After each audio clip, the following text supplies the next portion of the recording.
नमस्कार, स्वागत है आपका। खबरें अभी तक देख रहे हैं आप। मैं आपके साथ मुमताज खान और मैं हाजिर हूं उस वक्त अपनी बेहद खास पेशकश खबर की तह तक लेकर आपके दरमियान। इस कार्यक्रम के जरिए हमारा मकसद है हर उस अहम खबर की तह तक पहुंचे जो सीधे आम आदमी के सरोकार से जुड़ी होती है, और इसमें हमारी मदद करते हैं हमारे तमाम ब्यूरो चीफ्स, हमारे सभी सीनियर साथी। आइए शुरुआत करते हैं अहम सियासी खबर के साथ। सबसे पहले आपको बता रहे हैं कि बिहार में इन दिनों सियासी हलचल तेज है। आरजेडी ने अपने विधायकों की बैठक बुलाई है। दोपहर 1 बजे आरजेडी ने बैठक बुलाई है। शाम को पटना में बीजेपी की भी बड़ी बैठक होगी। बीजेपी के सांसद और विधायक इस बैठक में मौजूद रहेंगे। मुख्यमंत्री नीतीश कुमार ने भी बैठक बुलाई है। 28 जनवरी को जेडीयू विधायकों की बैठक मुख्यमंत्री नीतीश कुमार ने बुलाई। तो बड़ी खबर आपको बिहार की सियासत के हवाले से दे रहे हैं। बिहार में राजनीतिक हलचल इन दिनों बेहद तेज है और इस बीच आरजेडी ने अपने विधायकों की बैठक बुलाई है। बीजेपी ने भी शाम को अपने तमाम अहम नेताओं की बैठक बुलाई है। इसमें बीजेपी के सांसद और विधायक सभी शामिल होंगे। और 28 तारीख को जेडीयू ने यानी कि मुख्यमंत्री नीतीश कुमार ने बैठक बुलाई। हमारे साथ हमारे पॉलिटिकल एडिटर अनिल मोर बिहार की इस अहम सियासी खबर पर हमारे साथ रुख करेंगे।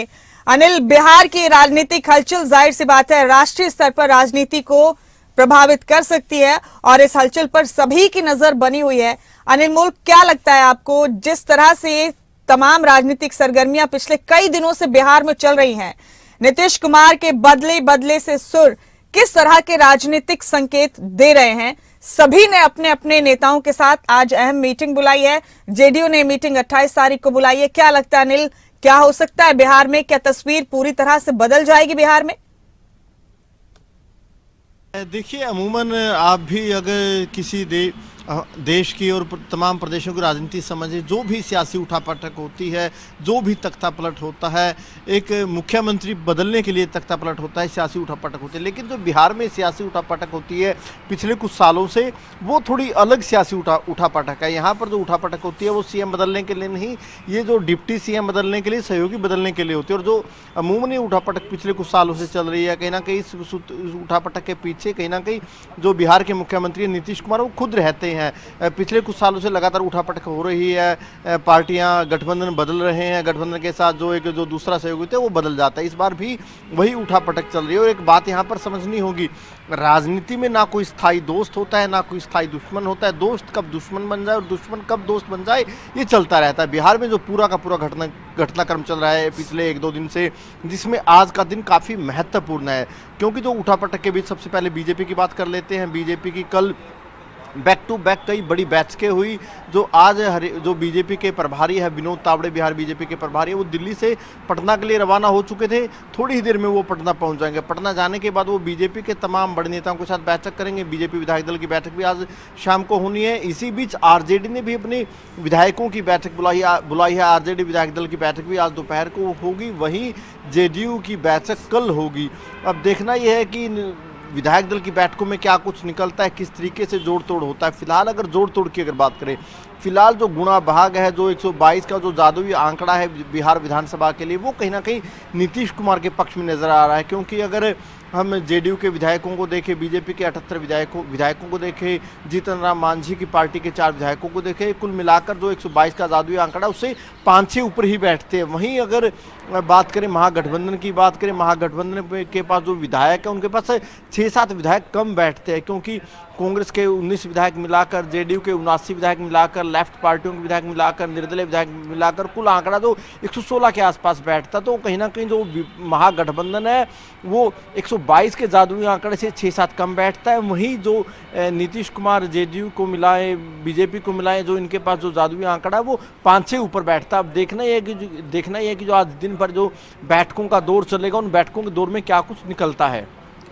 यानी कि अनिल, बिहार में अब आने वाली सूरत हाल को कुछ भी लेकर कहा नहीं जा सकता, कुछ भी हो सकता है। और ज्यादा संभावना तो इसी बात की है, सूत्रों के हवाले से खबर भी सामने आई थी कि एक बार फिर नीतीश कुमार बीजेपी के साथ जाकर बिहार में सरकार बनाएंगे। 28 तारीख को वो स्टेप डाउन भी कर सकते हैं, इस्तीफा भी दे सकते हैं।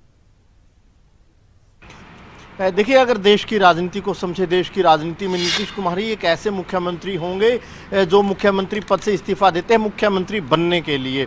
बस यही फर्क होता है कि जो उनका सहयोगी दल होता है वो बदल जाता है। पिछले कुछ सालों में देखिए, पहले एनडीए के साथ सरकार बनाई लेकिन बीजेपी को छोड़ दिया, फिर आरजेडी के साथ बनाते हैं, फिर आरजेडी की बारी है, आरजेडी को छोड़कर दोबारा बीजेपी के साथ सरकार बनाने जा रहे हैं। हालांकि खुलकर कोई कुछ नहीं बोल रहा है। अब जो आज दिन भर बैठकें होंगी, इन दिन भर बैठकों में क्या कुछ निकलता है। आरजेडी भी कहीं ना कहीं नीतीश कुमार की चाल पर पूरा फोकस कर रहे हैं कि नीतीश कुमार किस तरीके से समीकरण बना रहे हैं। नीतीश कुमार वहीं आज दिन भर दोपहर को पटना में नहीं रहेंगे, वो कुछ कार्यक्रमों के लिए पटना से बाहर रहेंगे। दोपहर बाद वो फिर पटना आने की उनकी पूरी संभावना कि दोपहर बाद पटना आ जाएंगे। वहीं लालू यादव की तरफ से ऐसी बातें सामने आई थी कि लालू प्रसाद यादव के फ़ोन नीतीश कुमार नहीं उठा रहे। आरजेडी की तरफ से एक बात ये भी सामने आई थी कि उन्होंने जीतन राम मांझी को ऑफर किया कि वो जीतन राम मांझी को मुख्यमंत्री बना सकते हैं, दलित चेहरों को मुख्यमंत्री बना सकते हैं, लेकिन जीतन राम मांझी की पार्टी हमने इस बात को सिरे से नकार दिया। उनकी तरफ से कह दिया कि हम एनडीए के साथ हैं। अब देखना है कि किस तरीके से उठापटक होती है और जो सबसे ज़्यादा नज़र रखनी होगी कि किस पार्टी के जो विधायक है वो बगावत अपनाते हैं। सूत्रों के हवाले से ये खबर भी आ रही थी कि जो कांग्रेस के 19 विधायक हैं उनमें से 1 दर्जन के करीब जो कांग्रेसी विधायक है वो बीजेपी के संपर्क में है। कुछ ऐसी बातें भी सामने आ रही थी कि जेडीयू के भी तकरीबन 8 से 10 विधायक आरजेडी के संपर्क में। अब देखना ही होगा कि किस पार्टी के विधायक बगावत करते हैं, किस पार्टी में टूटन होती है। जिस पार्टी में टूटन होगी उस पार्टी को उसका खामियाजा उठाना पड़ेगा, जो आज दिन भर बैठकों का दौर होगा। हालांकि इसमें हमें एक बात यहाँ पर समझनी होगी कि इस बार नीतीश कुमार जो बीजेपी के सामने शर्तें रखेंगी उन शर्तों पर बीजेपी पूर्ण तौर पर बात नहीं मानेगी, क्योंकि बीजेपी के पास नीतीश से ज़्यादा विधायक। अब देखना है कि बीच का फार्मूला क्या निकाला जाता है। एक फार्मूला ये भी निकल रहा है कि बीजेपी की तरफ से 2 डिप्टी सीएम बनाए जा सकते हैं। 2 डिप्टी सीएम कौन कौन होंगे, नए चेहरे होंगे या पुराने चेहरों पर बीजेपी विश्वास जताएगी। जो 2 महत्वपूर्ण महकमे होते हैं, गृह विभाग और वित्त विभाग। गृह और वित्त विभाग का क्या किया जाएगा, क्या नीतीश कुमार के पास रहेंगे। अब ये कहीं ना कहीं जो पूरा दिन भर निकलेगा ये फॉर्मूला निकाला जाएगा। तमाम सियासी दल कोई ना कोई फॉर्मूला निकालेंगे। किस फॉर्मूले पर ज्यादातर सहमति बनती है, आरजेडी भी कहीं ना कोई फॉर्मूला निकाल रही है कि किस फॉर्मूले के तहत वो सरकार बना सकती है। जेडीयू और बीजेपी भी फॉर्मूला निकाल रहे हैं कि किस फॉर्मूले के तहत बीजेपी जेडीयू की सरकार बन सकती है, नीतीश कुमार किस तरीके से मुख्यमंत्री बन सकते हैं। तो कहीं ना कहीं जो आज पूरा का पूरा जो दिन है वो समीकरण बनाने का, फॉर्मूला बनाने का रहेगा। ठीक है अनिल, और एक बेहद शानदार बात आपने कही इस बातचीत के दौरान कि नीतीश कुमार शायद अकेले वाहिद ऐसे मुख्यमंत्री देश में जो मुख्यमंत्री बनने के लिए मुख्यमंत्री पद से इस्तीफा देते हैं। दरअसल राजनीतिक लोगों की सबसे बड़ी समस्या यही है अनिल कि अपनी मर्जी से कहां अपने सफर के हम है, रुख हवाओं का जिधर है उधर के हम है। बेहद शुक्रिया अनिल इस बातचीत के लिए और इस खबर की तह तक पहुंचने के लिए, बहुत शुक्रिया आपका। इस बीच हम रुख करेंगे हरियाणा का। आज सिरसा पहुंचेगी कांग्रेस के एसआरके गुट की जन संदेश यात्रा। कार्यकर्ताओं के बीच नजर आएंगी कुमारी सैलजा और सिरसा मंडी में कांग्रेस की जनसभा होगी। कांग्रेस के कई नेता इस दौरान मौजूद रहेंगे। तो एसआरके गुट की जन संदेश यात्रा आज सिरसा पहुंचेगी। कार्यकर्ताओं के बीच कुमारी सैलजा नजर आएंगी। बड़ा अपडेट दे रहे हैं आपको, सिरसा मंडी में कांग्रेस की जनसभा होगी और कांग्रेस के कई अहम चेहरे इस कार्यक्रम में मौजूद रहेंगे। इस वक्त की अहम खबर आपको हरियाणा से दे रहे हैं। आज कांग्रेस के एसआर गुट की जन संदेश यात्रा सिरसा पहुंचेगी। कुमारी सैलजा एक जनसभा को संबोधित करेंगी और इस दौरान कांग्रेस के कई चेहरे इस कार्यक्रम में मौजूद रहेंगे। सिरसा मंडी में कांग्रेस की जनसभा होगी। कार्यकर्ताओं के बीच दम भरती नजर आएंगी आज कुमारी सैलजा। और इस अहम खबर पर हमारे स्टेट हेड जितेंद्र चौधरी हमारे साथ बने हुए हैं, उन्हीं का रुख करेंगे। जितेंद्र, अहम खबर सिरसा से सामने आ रही है। एसआरके गुट ने अपनी जो जन संदेश यात्रा शुरू की है वो आज सिरसा पहुंचेगी।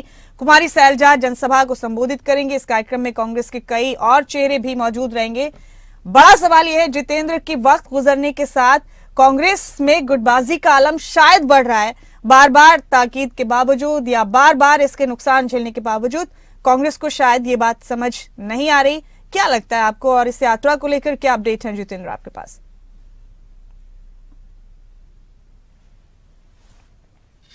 इस प्रकार का सवाल पूछा जाता है कांग्रेस के सियासी दिग्गजों से हरियाणा में, तो मुमताज वो ये भी कहते हुए नजर आते हैं कि कांग्रेस जो है वो अपने अपने स्तर पर मजबूत करने का काम कर रही है।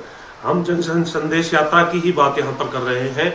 जो यात्रा जिसे जो कांग्रेस के प्रभारी हैं दीपक बाबरिया, उनकी तरफ से इस यात्रा को अनाधिकृत जो है वो ठहरा दिया गया है। तो इसके क्योंकि उन्होंने कहा है कि जो घर घर कांग्रेस जो कार्यक्रम है केवल वही अधिकृत कार्यक्रम है।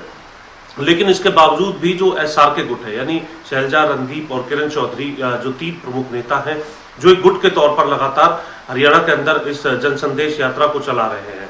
ऐसा इसलिए कहा जा सकता है गुट के तौर पर इस पूरी यात्रा को, क्योंकि एक दूसरे के मंचों की अगर हम बात करें तो दोनों ही मंचों पर ये दोनों ही नेता नजर नहीं आते। अगर एसआर के गुट की जन संदेश यात्रा है तो वहां आपको भूपेंद्र हुड्डा, दीपेंद्र हुड्डा या फिर प्रदेश अध्यक्ष उदय भान, यहाँ तक कि प्रभारी दीपक बाबरिया भी जो है इस प्रकार के मंच के ऊपर नजर नहीं आएंगे।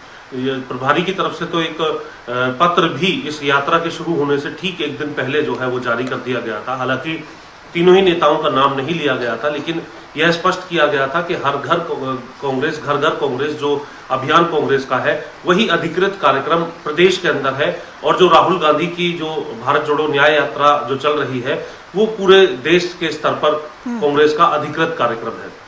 उसके बावजूद भी एसआर के गुट की जो ये यात्रा है लगातार चल रही है।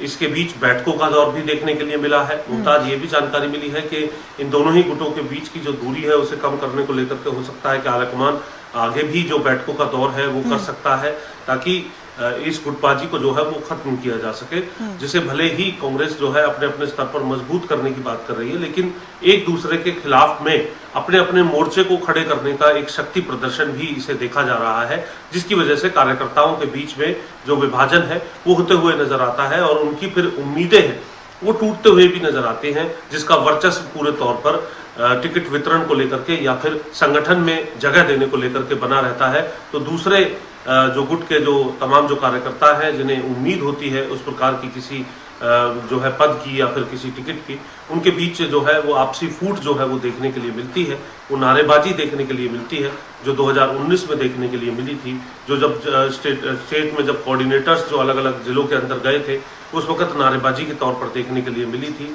एक दूसरे के खिलाफ नारेबाजी में वो बदल जाती है, जो कांग्रेस को नुकसान पहुंचाने का काम करते हुए नजर आती है। भले ही कांग्रेस के जो नेता हैं उस वक्त भी इन तमाम बातों को मानने से इनकार कर रहे हों, लेकिन प्रदेश की जनता है और जनता सब जानती है। जी ठीक कहा आपने जितेंद्र, ये सबसे अहम बात है राजनीतिक सिनेरियो में कि ये जनता सब जानती है।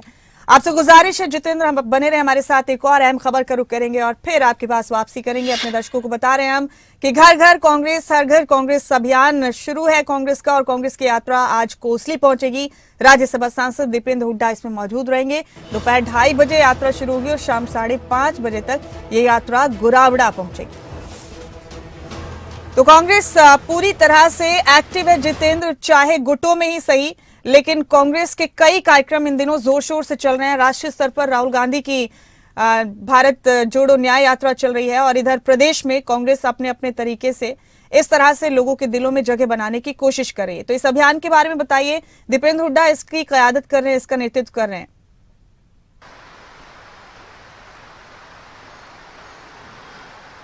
देखिए, बिल्कुल मुमताज, घर घर कांग्रेस, हर घर कांग्रेस, ये कार्यक्रम जो है कांग्रेस का अधिकृत कार्यक्रम है। और जो आपने कहा कि कांग्रेस अलग अलग कार्यक्रमों के माध्यम से जो है मजबूती का कार्य कर रही है, उसमें एक बात यहाँ पर दीपक बाबरिया के पत्र को ध्यान में रखते हुए कही जाए तो कांग्रेस का जो कार्यक्रम है वो घर घर कांग्रेस, हर घर कांग्रेस है। जन संदेश यात्रा, जिसके बारे में हम इससे पहले जिक्र कर रहे थे, सिरसा के अंदर जो आज एसआर के गुट का होने जा रहा है, वो कांग्रेस के नेताओं का कार्यक्रम है, और इस प्रकार के कार्यक्रम की न करने की हिदायत भी दीपक बाबरिया की तरफ से अपने पत्र के अंदर दी गई थी। हालांकि अपने अपने स्तर पर शक्ति प्रदर्शन और दम भरते हुए जो कितना जनाधार नेताओं के पास है, ये दर्शाने का प्रयास जो है वो दूसरे गुट की तरफ से भी किया जा रहा है। और कांग्रेस का अधिकृत कार्यक्रम है ये, जिसके माध्यम से आज दक्षिण हरियाणा के जो कई जो गांव है वहां पर दीपेंद्र हुड्डा, जो कि राज्यसभा सांसद है, वो इस कार्यक्रम को लेकर के आगे बढ़ते हुए नजर आ रहे हैं। फरूखनगर में मुख्य तौर पर जो कार्यक्रम है वो बताया जा रहा है। हालांकि इसके अलावा भी कई जगह जो है उनके कार्यक्रम आज दक्षिण हरियाणा में रहने वाले हैं। करीब 5:30-6 बजे तक इसी प्रकार से जो कार्यक्रम है, जनसंपर्क अभियान है, घर घर कांग्रेस, हर घर कांग्रेस अभियान के तहत दीपेंद्र हुड्डा जो है वो करते हुए नजर आएंगे। और अब से कुछ ही देर बाद फरूखनगर में एक जनसभा जो है उनकी तरफ से उसके अंदर जो है शामिल हुआ जाएगा, जहां पर एक प्रमुख कार्यक्रम बताया जा रहा है। साथ ही साथ आज शाम को दिल्ली के अंदर भी उनकी एक जो प्रमुख महत्वपूर्ण बैठक है वो बताई जा रही है। वो बैठक किस प्रकार से है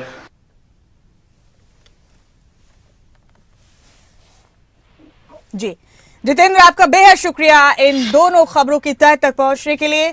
बहुत बहुत शुक्रिया आपका। और इस बीच हम आगे बढ़ते हुए रुख करेंगे। हिमाचल प्रदेश का विधायक क्षेत्र विकास निधि के पैसों को लेकर बीजेपी नाराज है। नेता प्रतिपक्ष जयराम ठाकुर का बड़ा बयान सामने आया। उन्होंने कहा कि विधायकों को पैसे नहीं मिले तो विधायक प्राथमिकता बैठक में नहीं जाएंगे। अगर पैसे नहीं मिले तो 29 और 30 जनवरी को बैठक का बहिष्कार करेंगे। बीजेपी ने सरकार को 28 तारीख तक का अल्टीमेटम दिया है। सुनते उन्होंने क्या कहा। विधायकों ने भारतीय जनता पार्टी के कहा कि आज ही आप मीडिया वालों से बात कहिए, साफ शब्दों में मीडिया के माध्यम से सरकार को कम्युनिकेट करिए कि अगर 28 तारीख तक विधायक क्षेत्र विकास निधि का पैसा विधायकों को नहीं दिया गया तो भारतीय जनता पार्टी विधायक प्राथमिकता के लिए रखी गई बैठक 29 और 30 तारीख को एनुअल प्लानिंग की बैठक उसका बहिष्कार करेंगे। और अगला रुख हम तय करेंगे हिमाचल प्रदेश में किस प्रकार सरकार के खिलाफ हमने अपनी बात को रखना है। आप सब पत्रकार मित्र बहुत छोटे नोटिस में भी यहाँ पर उपस्थित हुए, आप सबको बहुत धन्यवाद। और हमारे साथ शिमला से हमारे ब्यूरो हेड प्रदीप ठाकुर इस खबर पर बने हुए हैं। प्रदीप, खासे नाराज नजर आ रहे हैं जयराम ठाकुर। विकास निधि का पैसा बीजेपी के विधायकों को अभी तक नहीं मिला है, उनकी ऐसी शिकायत है और इसको लेकर उन्होंने अल्टीमेटम भी दिया है 28 तारीख तक का। जान सकते हैं प्रदीप, ये फंड क्यों नहीं रिलीज किया गया अभी तक विधायकों को? क्या शिकायत है दरअसल जयराम ठाकुर को? बिल्कुल, देखिए, हर 3 महीने बाद जो विधायक क्षेत्र विकास निधि है उसका पैसा रिलीज किया जाता है और उसमें जो विधायक है वो अपने अपने क्षेत्रों में जो घोषणा करते हैं वहां पर जो विकास से जुड़े काम हैं उसके लिए घोषणाएं की होती है, उसका पैसा रिलीज किया जाता है। तो ऐसे में हिमाचल में इस बार जो अंतिम तिमाही है उसका पैसा रिलीज नहीं हुआ है। ये आरोप नेता प्रतिपक्ष जयराम ठाकुर ने लगाया है। लगभग 50 लाख से ज्यादा की ये रकम बनती है कि हिमाचल में जो विधायक क्षेत्र विकास निधि है एक विधायक को 2 करोड़ रुपए साल का मिलता है। तो ये जो पैसा बचता है ये इस बार रिलीज होना था, लेकिन ये जानकारी निकल कर आई है कि अभी तक वो रिलीज नहीं हुआ है पैसा। और संभवतः ये इसके कारण हो सकता है कि जिस तरह से प्रदेश की आर्थिक स्थिति है, फंड की कमी है और जो वित्तीय वर्ष है वो अंतिम तिमाही में पहुंच चुका है, तो कहीं ना कहीं सरकार के लिए ये वो समय हो जाता है जब किस्तें बढ़ जाती हैं और कर्मचारियों की सैलरियां भी देनी है और भी चीजें हैं। तो इस दौरान पैसे की कमी अमूमन रहती है। पूर्व में भी हमने देखा जब सरकार नहीं थी तब भी पैसे को रोका गया था, लेकिन बाद में उसको रिलीज किया गया था। तो ऐसे में अब नेता प्रतिपक्ष जयराम ठाकुर मुख्यमंत्री पर आरोप लगाए हैं और उन्होंने कहा कि इस पैसे को रोकने की कोशिश सरकार कर रही है। और इस बीच ये भी बात सामने आई है कि जिस तरह से बजट सत्र की भी घोषणा हो चुकी है, तो ऐसे में इसको भी एक आधार बनाकर इस पैसे को रोका जा रहा है। और अगर ऐसा हुआ तो हम इसका खुलकर विरोध करेंगे। और ये बीजेपी ने ऐलान कर दिया है और उसमें ये तय हुआ है कि 29 जनवरी तक अगर सरकार की तरफ से कोई फैसला नहीं होता है तो उस दिन, क्योंकि विधायक प्राथमिकता की बैठकें शुरू हुई है, विधायक अपनी प्राथमिकताएं देते हैं और वो बजट में भी शामिल होती है और उसमें जो महत्वपूर्ण प्राथमिकताएं होती है, हर विधानसभा क्षेत्र की प्राथमिकताएं होती है, तो सरकार उनको पूरा करती है। तो बीजेपी विधायक दल की तरफ से यह तय हुआ है कि अगर 28 जनवरी तक कोई फैसला सरकार करती है तो 29 जनवरी को जो ये शुरू होनी है उसका बहिष्कार होगा और राज्यपाल से मिला जाएगा, उनके पास सारी बातें की जाएगी। कहीं ना कहीं आर पार के मूड में यहाँ पर पक्ष जो है वो आ गया है और ये पहला मौका हम कह सकते हैं कि होगा कि पक्ष के विधायक प्राथमिकता की बैठक में हिस्सा नहीं लेंगे। तो 2 दिन की ये बैठक होती है, उसमें काफी चर्चाएं होती हैं कई चीजों को लेकर। हर विधायक अपने क्षेत्र की प्राथमिकता रखते हैं, चाहे सत्ता पक्ष है चाहे विपक्ष के हैं। तो कहीं ना कहीं विधायक क्षेत्र विकास निधि का पैसा न मिलना और उसको लेकर सवाल उठना, अब सत्ता पक्ष और विपक्ष इसको लेकर सामने जरूर हो गए। बेहद शुक्रिया आपका प्रदीप, इस अहम खबर की तह तक पहुंचने के लिए आपका बहुत बहुत शुक्रिया। और अब हम रुक करेंगे अपने इस खास कार्यक्रम में पंजाब का। पंजाब की भगवंत मान सरकार सड़क हादसों पर रोक लगाने के लिए आज सड़क सुरक्षा बल लॉन्च करने जा रही है। राज्य में सड़क सुरक्षा बल लॉन्च किए जाने के बाद सड़कों पर हर समय सुरक्षा बलों के जवान मौजूद रहेंगे। राज्य में एसएसएफ की शुरुआत होने के बाद राज्य की सड़कों पर अलग अलग जगहों पर इन्हें तैनात किया जाएगा। सुरक्षा बल के जवान सड़क हादसे में घायल लोगों को जल्द ही अस्पताल पहुंचाएंगे ताकि वक्त रहते लोगों की जान बचाई जा सके। तो इस फोर्स में 144 वाहन शामिल किए गए हैं और सुरक्षा बल जो लॉन्च किया गया है उसमें सुरक्षा के लिए जवान तैनात रहेंगे। ये वाहन टेक्नोलॉजी से लैस तो होंगे और इन वाहनों में फर्स्ट एड बॉक्स भी रखा जाएगा ताकि घायलों को प्राथमिक इलाज दिया जा सके। एसएसएफ के 5000 पुलिसकर्मी सड़क पर लोगों की सुरक्षा करेंगे। पंजाब में इनकी तैनाती होगी। राज्य भर में एसएसएफ देश की सबसे हाईटेक फोर्स के रूप में जानी जाएगी। तो यह हम खबर पंजाब से आपको दे रहे हैं। हर 30 किलोमीटर पर एसएसएफ की गाड़ी तैनात रहेगी। 112 नंबर डायल करके इन वाहनों को मदद के लिए बुलाया जा सकता है। हरसिमरत पॉल मेरे साथी इस खबर पर जुड़ गई हैं। हरसिमरत, पंजाब से आए रोज कुछ नई खबर सामने आती है। अब एसएसएफ बनाई है भगवंत मान सरकार ने और इनका दावा है कि इस तरह से पंजाब में सड़क हादसों को कम करने में, रोकने में मदद मिलेगी। साथ ही बदकिस्मती से जो लोग हादसों का शिकार हो जाते हैं उनको जल्द से जल्द मेडिकल सुविधा देने के लिए भी ये फोर्स बहुत बेहतरीन काम करने वाली है। हर 30 किलोमीटर पर एक जवान की तैनाती होगी। क्या है ये पूरी योजना, हरसिमरत जरा तफसील से बताइए हमारे दर्शकों।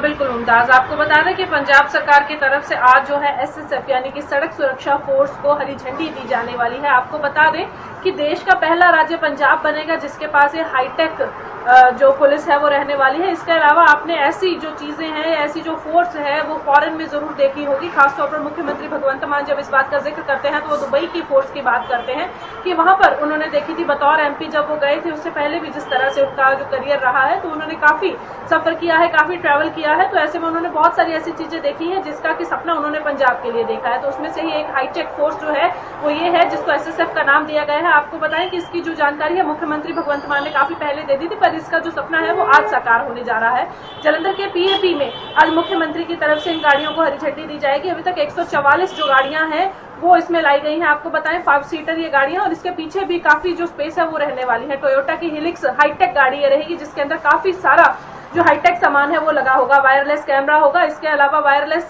फोन की भी सुविधा रहेगी। सीसीटीवी फोन रहेगा। 4 से 5 जो लोग हैं पुलिस के वो भी इसमें रहेंगे। और आपको बताएं मेन जो ये काम करेगा ये सड़कों पर उपलब्ध रहेगी ये वाली फोर्स जो है, जिनमें कुछ लोग अगर हादसों का शिकार हो जाते हैं, उनकी वजह से एक्सीडेंट अगर हो जाता है तो उनको सबसे पहले तो अस्पताल तक पहुंचाना। उसके बाद वहां पर अगर गाड़ी की वजह से जिसका एक्सीडेंट हुआ है उसकी वजह से अगर ट्रैफिक हो जाता है तो उस ट्रैफिक को वहां से हटाना, क्योंकि इसके अंदर ऐसे कई सुविधाएं और ऐसे कई सामान भी होंगे जिससे कि अगर जरूरत पड़ती है काट करके गाड़ी को अलग करना या उसमें से कोई सामान निकालना है उसको टो करना, तो इस तरह की जो सारी सुविधाएं हैं वो इसमें लैस रहने वाली हैं। साथ ही साथ आपको बता दें कि तकरीबन 5000 मुलाजिम जो है वो इसके लिए रखे गए हैं और इसकी जो शुरुआत है आज की जा रही है। बहुत सारी इस फोर्स के कारण बताया जा रहा है कि जिस तरह से हर साल देखा जाता है कि रोजाना की अगर औसतन बात करें तो तकरीबन 14 से लेकर के 20 लोग जो हैं वो सड़क हादसों में मारे जाते हैं। तो उनको रोकना सबसे बड़ा जो प्रयास है वो इसका रहने वाला है और इसका जो क्षेत्रफल है वो 30 किलोमीटर के दायरे में रहेगा। हर 30 किलोमीटर पे एक और पेट्रोलिंग की गाड़ी जो है वो मिलेगी। तो इस तरह से देखा जाएगा कि कहाँ पर पहुंचाया जा सकता है, किस तरह से सुविधाएं दी जा सकती है और एक्सीडेंट के केसेस को रोका जा सकता है। बेहद शुक्रिया हरसिमरत, आपका इस अहम खबर की तह तक पहुंचने के लिए बहुत बहुत शुक्रिया। और अब हम रुख करेंगे उत्तराखंड का। उत्तराखंड में समान नागरिक संहिता कानून को लेकर मुख्यमंत्री पुष्कर सिंह धामी ने बड़ा बयान दिया है। सीएम धामी ने कहा कि अभी ड्राफ्टिंग कमेटी का कुछ काम बाकी है, इसलिए उनका 15 दिन का कार्यकाल और बढ़ाया गया है। साथ ही सीएम धामी ने कहा कि जैसे ही सरकार को ड्राफ्ट मिलेगा सरकार आगे की कार्रवाई शुरू करेगी।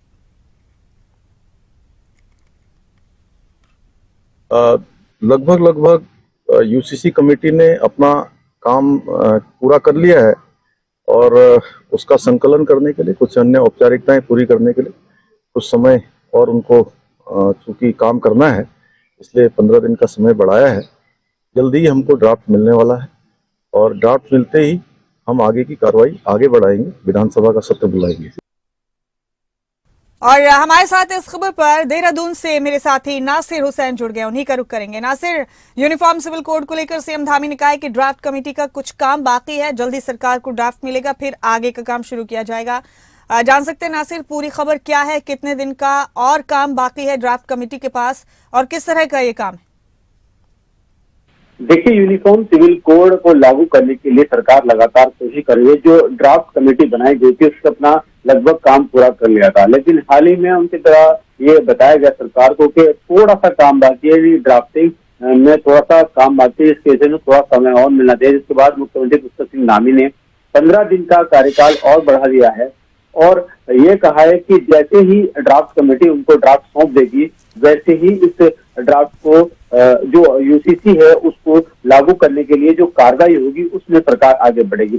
क्योंकि सरकार के द्वारा अब 5 तारीख से विधानसभा सत्र बुलाया गया है और अब उम्मीद ये है कि अगर 5 तारीख तक ड्राफ्ट कमेटी या ड्राफ्ट सरकार को सौंप देती है तो जो विधानसभा का सत्र है 5 तारीख से जो विधानसभा का सत्र शुरू होगा उस विधानसभा सत्र में जो ये यूसीसी का ड्राफ्ट है इसको रखा जा सकता है और उसके बाद आगे की कार्रवाई सरकार कर सकती है। फिलहाल ये कह सकते हैं कि मुख्यमंत्री पुष्कर सिंह धामी इस बात को कई बार कह चुके हैं कि वो जल्द ही राज्य में यूनिफॉर्म सिविल कोड लागू करेंगे और इसके लिए वो तमाम तरह की तैयारियां उनकी पूरी हो गई है और जल्दी उसको लागू किया जाएगा। मुख्यमंत्री पुष्कर सिंह धामी ने मुंबई में भी यही कहा है और अभी कल एक कार्यक्रम मुर्की में हुआ था उसमें भी यही कहा है कि जल्द ही यूसीसी का जो लागू है उसको करने का प्रयास सरकार कर रही है क्योंकि अभी तक ड्राफ्ट नहीं मिला है। जैसे ड्राफ्ट मिलता है आगे की कार्रवाई की जाएगी। नासिर, आपका बेहद शुक्रिया इस खबर की तह तक पहुंचने के लिए, बहुत बहुत शुक्रिया। और इन्हीं तमाम खबरों के साथ हमारे आज के खास कार्यक्रम खबर की तह तक में इतना ही। मेरे सभी साथियों का मैं शुक्रिया अदा करती हूँ इस कार्यक्रम में। आज के लिए इतना ही, मुझे दें इजाजत, लेकिन बाकी हम खबरों के लिए आप बने रहें खबरें अभी तक के साथ।